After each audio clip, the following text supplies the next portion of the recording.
उनके इंस्ट्रक्शन का वेट करें। ऐसे किसी भी मुद्दे पर भिन्न राय ना रखें, एक मत होकर के एक ही झंडे के नीचे रहें और कहीं पर भी अप्रिय कोई घटना ना होने दें। हमारा मकसद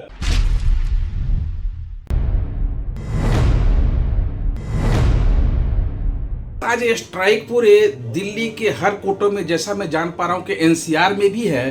क्या मुद्दा है, क्यों स्ट्राइक किया है वकील बिरादरी ने? नमस्कार। हमारी कोऑर्डिनेशन कमेटी जो दिल्ली के लगभग सभी जितनी भी हमारे प्रोमिनेंट बार्स हैं उसके ऊपर एक कमेटी है जो कोऑर्डिनेशन कमेटी कहलाती है। उसकी कॉल है क्योंकि एडवोकेट अमेंडमेंट बिल जो है 2025 उसके मेन कई उसमें सेक्शंस में अमेंडमेंट किया जा रहा है। अभी प्रपोज बिल है ये स्पेसिफिक, उसमें 35A सेक्शन 35A में जो अमेंडमेंट्स हैं उसका मेन कंसर्न है क्योंकि वो हमारे बोनाफाइड और हमारे बेसिक राइट्स को इन्फ्रेंच करता है। सबसे पहले सर एक बार ये बताइए, बिल है क्या मसौदा पेश करता है और बिल में क्या कुछ लिखा गया है? देखिए, हम लोगों का जो भी प्रोफेशनल जो वर्किंग है, हम एडवोकेट एक्ट 1966 से गवर्न होते हैं। उसी बिल को अमेंड किया जा रहा है 2025 में। तो ये 28 फरवरी तक इसमें कुछ जो प्रपोज ड्राफ्ट आया है उसमें कुछ अमेंडमेंट्स किए जा रहे हैं। उसी में एक अमेंडमेंट है 35A में जो हमारे पास जो डेमोक्रेटिक हमारे पास राइट है कि हम किसी चीज़ से जो लगता है कि वो प्रक्रिया के विपरीत है या in the interest of justice या लिटिगेंट्स के फेवर में नहीं है, तो उस निरंकुशता को रोकने के लिए जुडिशरी की हम लोग अब्स्टेन फ्रॉम वर्क रहते हैं या कोर्ट का बायकॉट करते हैं। ये उस स्थिति में होता है क्योंकि जुडिशरी एक इंडिपेंडेंट बॉडी है, लेकिन उस इंडिपेंडेंट बॉडी का कभी कभी एक नाजायज फायदा ये उठाया जाता है कि वो मनचाहे ऑर्डर पास करती है या वो एक निरंकुश शासक की तरह से बिहेव करना शुरू कर देती है। तो सिर्फ एक हमारी लीगल फ्रेटर्निटी और हमारी एक कम्युनिटी एक ऐसी कम्युनिटी है जो उसके खिलाफ आवाज़ उठाती है, क्योंकि ये इच्छा शक्ति ना तो आज आप देखें सरकारों में है और ना ही कोई और पावर ऐसी है जो इस ऐसी निरंकुशता को रोक सके। पीड़ित मनुष्य मानव समाज में उनका आवाज़ उठाने के लिए लीगल फ्रेटर्निटी, जैसा आपने कहा, वकीलों की जमात है और आज वही जमात अपने हक को लेकर स्ट्राइक पे है, कामकाज को ठप कर दिया है। ऐसे में उन पीड़ित वर्ग का क्या होगा? जयराज जी, ये केवल हमारे इंटरेस्ट के लिए नहीं है, क्योंकि मैंने हमेशा एक चीज़ कहा है कि जो भी स्ट्राइक होती हैं उसमें अगर सबसे बड़ा सफर कोई होता है तो एडवोकेट्स होता है। क्लाइंट आएंगे तो आपको फीस मिलेगी। एक आप ही समझिए जैसे डेली कुआं खोदना और पानी पीना। हम लोग के पास कोई सैलरी वर्क नहीं होता, हम लोग के पास क्लाइंट के आने पर ही हमको फीस मिलती है। लेकिन हमने कहा हमारा मुद्दा, हम लोगों के लिए ये प्रोफेशन नहीं है, इट्स ए पैशन। चाहे हम प्री इंडिपेंडेंट बात करें, इंडिपेंडेंस की बात करें या आफ्टर इंडिपेंडेंस की बात करें, वकील कम्युनिटी एक ऐसी कम्युनिटी है जो सोशल इंजीनियरिंग में माहिर है और हमेशा उन मुद्दों को रेज करती आई है जो देश और समाज के लिए होते हैं। क्योंकि किसी भी सत्ता को, चाहे के शीर्ष से बैठा व्यक्ति हो या कोई जज हो, हम लोग कहीं ना कहीं मानवीय भूल में एक ऐसे एरोगेंसी में आ जाते हैं कि उसके लिए एक अंकुश होना बहुत जरूरी है। निरंकुशता बिल्कुल ठीक नहीं है और आज हमारी ऑटोनॉमी को ये जो अमेंडमेंट बिल है वो ललकार रहा है और उसके लिए हम लोग सब बायकॉट पर हैं और हम उम्मीद करते हैं कि हमारी BCI और BCD भी इसमें जल्दी कोई स्टेप लेंगी, क्योंकि ये चीज़ें किसी भी स्तर पर, आज अगर हम अपनी बार को देखें तो 99% एडवोकेट्स ने स्वेच्छा से आज कोर्ट का बायकॉट किया है या अब्स्टेन फ्रॉम वर्क रहे हैं। और ये चीज़ें हम अपने लिटिगेंट्स के लिए भी करते हैं, क्योंकि 2014 में भी हमने एक 2 करोड़ के बिल के लिए हमने स्ट्राइक की थी, जिसमें हाईकोर्ट फुल बेंच का ऑर्डर था, बावजूद इसके उस बिल को पास नहीं होने दिया जा रहा था।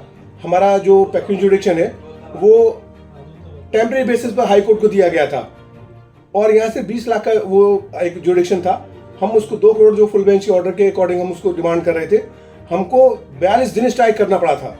उसके बाद वो बिल राज्यसभा लोकसभा में पास होकर वो अमेंडेड बिल हमारा पास हुआ। तो ये सब चीज़ें हमने लिटिगेंट के इंटरेस्ट में भी की और अपने जो लीगल फ्रेटर्निटी है उसके इंटरेस्ट में भी की। आज भी हमारा कोई भी अगर स्टेप है तो पहला हमारा स्वार्थ होता है कि हमारे आने वाले लिटिगेंट जो है उनको एक अच्छी सर्विस हम दे पाएँ, ना कि हम उनको कहीं किसी तरह से परेशान करें। दिल्ली के 14 कोर्ट समेत NCR के सभी कोर्टों में आज स्ट्राइक है, जैसा मैं जान पा रहा हूं, और आपने कहा 99% वकील बिरादरी ने इसका समर्थन किया है। ऐसे में आपकी आवाज जहां पहुंचनी थी वाकई पहुंच चुका है क्या? देखिए, आवाज कभी कभी क्या होता है कि भगत सिंह जी ने एक बार कहा था कि बहनों को सुनाने के लिए धमाके करने पड़ते हैं। तो कहीं मैंने कहा कि कहीं पर भी शीर्ष या सत्ता या कोई भी निरंकुश हो जाता है तो वो एक मद में चूर होता है। आज इस तरह के बिल को अमेंड करने से पहले जरूरी था कि हमारे एडवोकेट प्रोटेक्शन एक्ट को लाया जाता, जो कि बहुत समय से अवेटेड है और इस देश का 25 से 30 लाख अधिवक्ता उसका वेट कर रहा है। आज बहुत जरूरी था कि हम लाते ऑल ओवर इंडिया में, पैन इंडिया में मेडिकल वेलफेयर स्कीम या मेडिक्लेम स्कीम, ये हमको लाने की जरूरत थी, ना कि इस तरह के बेहूदे अमेंडमेंट्स को हमें यहाँ ड्राफ्ट के रूप में भी हमारे को लेकर के जब आए हैं। इस चीज़ का हमें गुस्सा है और रोष है, और हमारी बीसीआई के होते हुए हमारे मन में रोष है। एक हमारे बीसीआई के चेयरमैन जो राज्यसभा में चले गए हैं, उनको कम से कम, एक पावरफुल व्यक्ति हैं, उनको कम से कम इस पर संज्ञान लेना चाहिए और ऐसे अमेंडमेंट्स को इमीडिएटली रुकवाने का प्रयास करना चाहिए। अदरवाइज जो हमारी बार और हमारी कोऑर्डिनेशन कमेटी डिसाइड करेंगी, हमारी बार डिसाइड करेंगी, हम उनके साथ हैं, लेकिन हम मन से इस चीज़ को बायकॉट करते हैं क्योंकि ये किसी भी रूप में हमें स्वीकार्य नहीं है।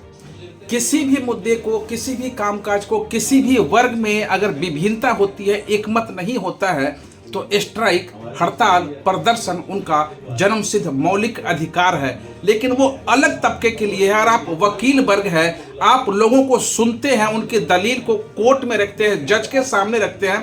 ऐसा क्या हो गया आपको खुद ही एक बार पुनः धरने पर या फिर स्ट्राइक पर जाना पड़ा? जयनवाज जी, बिल्कुल ठीक कहा आपने। अगर आप देखें, स्ट्राइक कभी भी किसी समस्या का संपूर्ण समाधान नहीं है। हम स्ट्राइक जब करते हैं तो हमारे पास कोई और ऑप्शन नहीं होता। स्ट्राइक से मैं मानता हूं जन सामान्य को एक परेशानी होती है।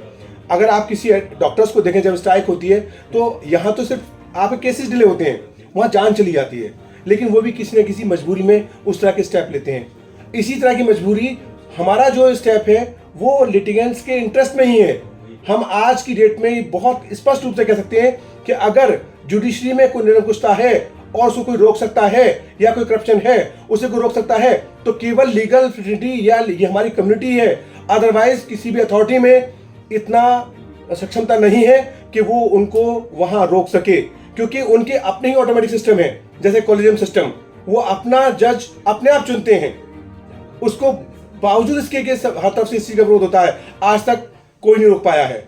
नेपोटिज्म जो है, भाई भतीजावाद, सबसे ज्यादा अगर देखें तो आप हायर कोर्ट्स में देखेंगे, लेकिन हम उसको नहीं रोक पाते हैं। ये इच्छा शक्ति बहुत जरूरत है इसके इन सरकारों को, राज्य सरकारों को, कि जिससे निरंकुश कोई भी ना होने पाए। ना तो एडवोकेट, अगर एडवोकेट नहीं होने पाएगा तो मैं ये चाहता हूं कि वो फिर ना जज होने पाए, ना राजनेता, ना पुलिस। तभी एक सही मायने में डेमोक्रेटिक सेटअप बन पाएगा जहां कोई निरंकुश ना हो।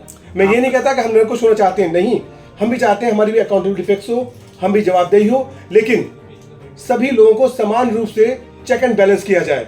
ये नहीं कि सिर्फ आप जो भी अमेंडमेंट लाएंगे वो एडवोकेट्स की नाक में नकेल कसने के लिए लाएंगे और उनकी सही आवाज को रोकने के लिए लाएंगे, वो स्वीकार्य नहीं है। आपका आज का स्ट्राइक, आज का हड़ताल, आज का काम ठप करो केवल आज के लिए था या फिर आगे की रणनीति क्या होगी?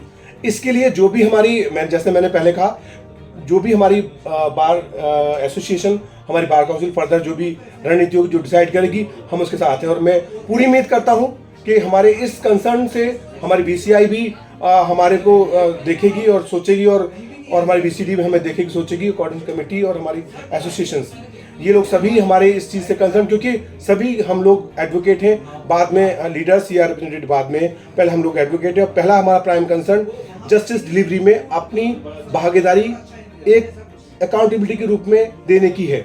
हम कभी नहीं चाहते कि कहीं पर भी हम कोई हडल ऐसा क्रिएट करें जो डिलीवरी सिस्टम में, जस्टिस डिलीवरी सिस्टम में कोई रुकावट की बात। As a advocate, as a वकील, जिस तरह से आपने आज के स्ट्राइक को सपोर्ट किया है, दिल्ली एनसीआर के वकील बिरादरी को क्या संदेश, क्या मैसेज और क्या अपील करेंगे? मैं सिर्फ यही कहना चाहूँगा कि सभी लोग, हमारे जो भी हमारे अथॉरिटीज़ हैं, बार काउंसिल या हमारी कोऑर्डिनेशन कमेटी, हमारी एसोसिएशन, उनके इंस्ट्रक्शन का वेट करें। ऐसे किसी भी मुद्दे पर भिन्न राय ना रखें, एक मत होकर के एक ही झंडे के नीचे रहें और कहीं पर भी अप्रिय कोई घटना ना होने दें। हमारा मकसद इस देश में सुचारू रूप से एक अच्छे delivery system, justice delivery system को पैदा करना और उसको मजबूत करने का है। हमारा कहीं इस तरह से नाम खराब ना हो कि जिसमें ये लगे कि एडवोकेट्स ने इस चीज़ को किया जिसका विपरीत परिणाम हमारे किसी समाज या सोसाइटी के किसी भी सदस्य में पड़ा। जी हाँ, गोल बंद होना, सामूहिक होना, एकता बंद होना जरूरी है, लेकिन उससे भी जरूरी है अहिंसात्मक और शांतिप्रिय ढंग से अपनी बात मनवाने के लिए किसी भी रास्ते पर चल पड़े, जैसा कि डीडी शर्मा जी ने कहा।